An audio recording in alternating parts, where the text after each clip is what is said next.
कहते हैं ना, घर दीवारों से नहीं, उसके अंदर रहने वाले लोगों से बनता है।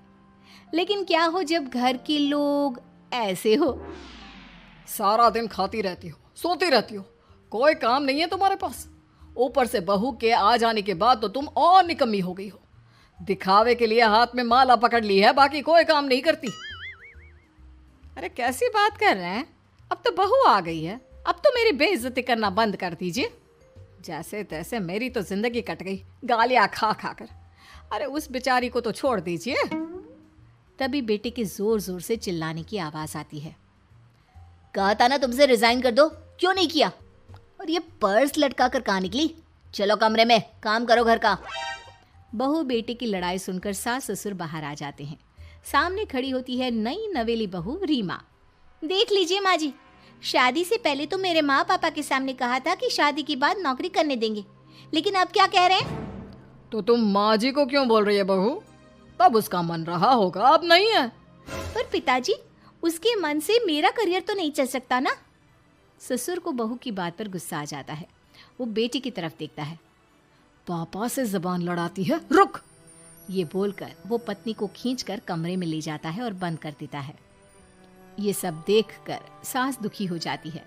पति के जाने के बाद सास बेटे से कहती है, देख बेटा, अब जमाना कुछ और है। तेरे पिता ने घर में औरतों की कद्र नहीं की, लेकिन तू ऐसा ना बन। शहर की समझदार पढ़ी लिखी लड़की से शादी की है तूने, उसका ख्याल रखा कर, तमीज से पेश आया कर। जा, बहू को कमरे से बाहर ले आ। लेकिन बेटा नहीं मानता और बहू कमरे में सारा दिन बंद रहती है। शाम को बेटा बाहर जाता है कि सास चाय और बिस्कुट लेकर बहू के कमरे में जाती है। बहू बेटा ये ले, चाय पी ले। रो रो कर कैसी शक्ल बना ली है बेटा। माँ जी, ये कैसे लोग हैं? आप कैसे मैनेज कर रही हैं? ऐसे थोड़ी ना होता है माँ जी। घर की औरतों को तो पिताजी और ये इंसान समझते ही नहीं। क्या करूं बेटा, मैंने तो जैसे तैसे सह लिया, लेकिन तू ना सहना। दोनों बात कर ही रहे थे कि ससुर आ जाते हैं। अच्छा, तो अब बहू को भड़का रही हो? बहुत दिन हो गए मार खाए, अब क्या बहू के सामने खाओगे? जाओ यहाँ से, और जरूरत नहीं है ज्यादा इस लड़की को सर पर चढ़ाने की, समझी? बहू को ससुर की बात पर गुस्सा आ जाता है, लेकिन वो कुछ नहीं कहती। आए दिन बहू देखती है कि कैसे उसकी सास और उसके साथ उसका ससुर और पति गंदा व्यवहार करते हैं। फिर एक दिन, ये क्या बनाया है? खाना बनाना नहीं आता क्या? ये बोलकर वो खाने की भरी सारी थाली फेंक देता है। अरे बेटा कोई बात नहीं, शांत हो जा, मैं अभी बाहर से कुछ मंगवा देता हूँ। हाँ पापा, ऑर्डर करिए। ऐसे खाने से तो पेट भरने से रहा। वैसे खाना तुमको बनाना आता नहीं और बाहर जाकर नौकरी करना चाहती हो। अरे तुम जैसे को तो पूछते भी नहीं है बाहर। बहू को पति की बात पर गुस्सा आता है, तभी सास बोल पड़ती है। तेरे से ज्यादा पढ़ी लिखी है, वो तो तूने इसे कहा था कि तू नौकरी करने देगा तो तुझसे शादी कर ली, वरना ना ही करवाते इसके माँ बाप तुझसे शादी इसकी। और कमाती भी ये तेरे जितना ही है बेटा। बहू हैरान रह जाती है कि जो सास खुद के लिए एक बार भी खड़ी नहीं हुई, वो उसके लिए बेटे को भी भला बुरा सुना रही है। उसकी नज़र में सास की इज्जत और बढ़ जाती है। वो सास को देखकर ये सब सोच ही रही थी कि उसके कान में एक जोर से चांटे की आवाज आती है। किसको किसको मार पड़ी? वो देख ही रही होती है कि उसकी नज़र जमीन पर बैठी सास पर पड़ती है। अभी तो धीरे से मारा, फिर जुबान खोली ना तो ऐसा मारूंगा कि कान के पर्दे फट जाएंगे।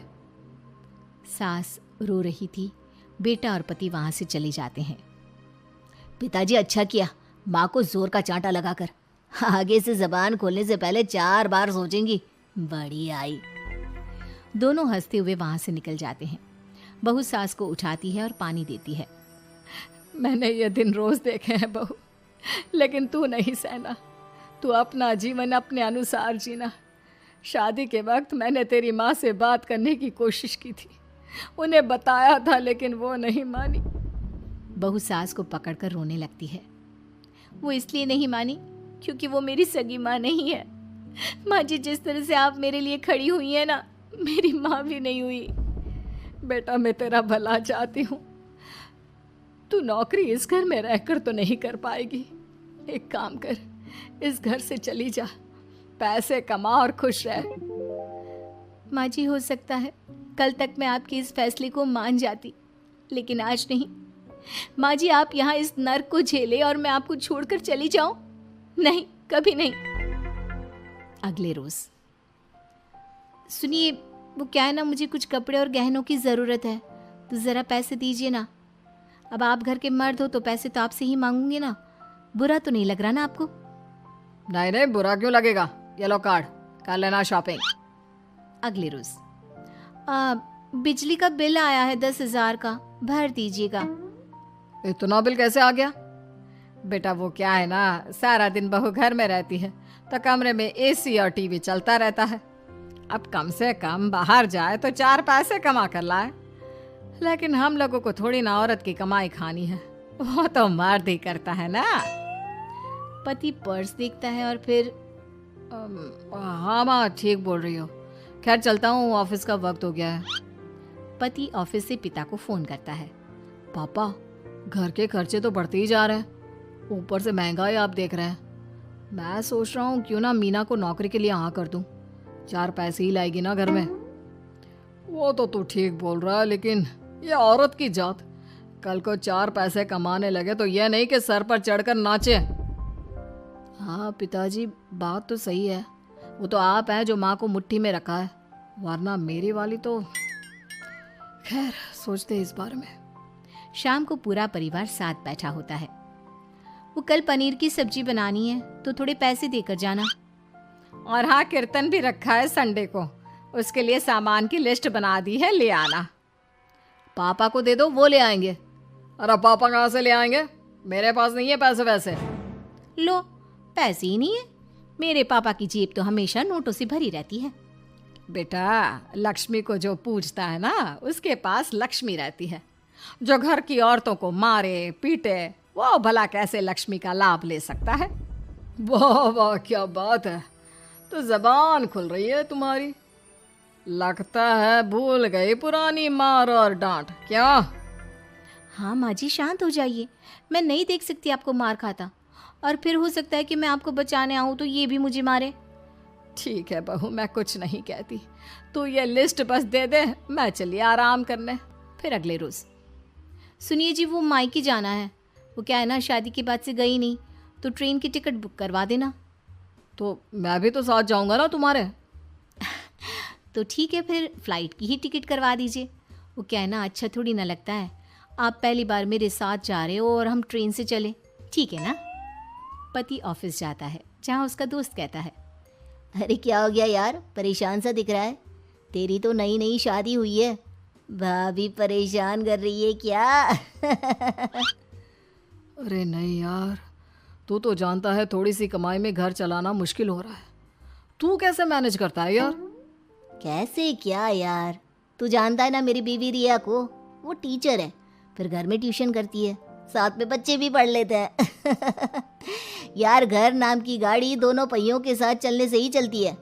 वो भी कमाती है और मैं भी, और चल रहा है घर बस। पति को दोस्त की बात समझ में आती है, लेकिन पिता का ज्ञान कैसे भूल सकता था? भाई, कल को सर पर चढ़कर नाचने लगी तो। शाम को घर आता है, जहाँ उसकी बुआ और उसका बेटा बैठे होते हैं। अरे आ गया लल्ला, कैसा थका थका सा लग रहा है, सब ठीक है ना? नमस्ते बुआ, कैसे आना हुआ? कैसा है रमेश? भाई को तो भाई की याद ही नहीं आती। अरे नहीं नहीं भैया, याद नहीं आती तो यहाँ कैसे आता? ये लीजिए मेरी शादी का कार्ड, जरूर आना। पति कार्ड खोलता है।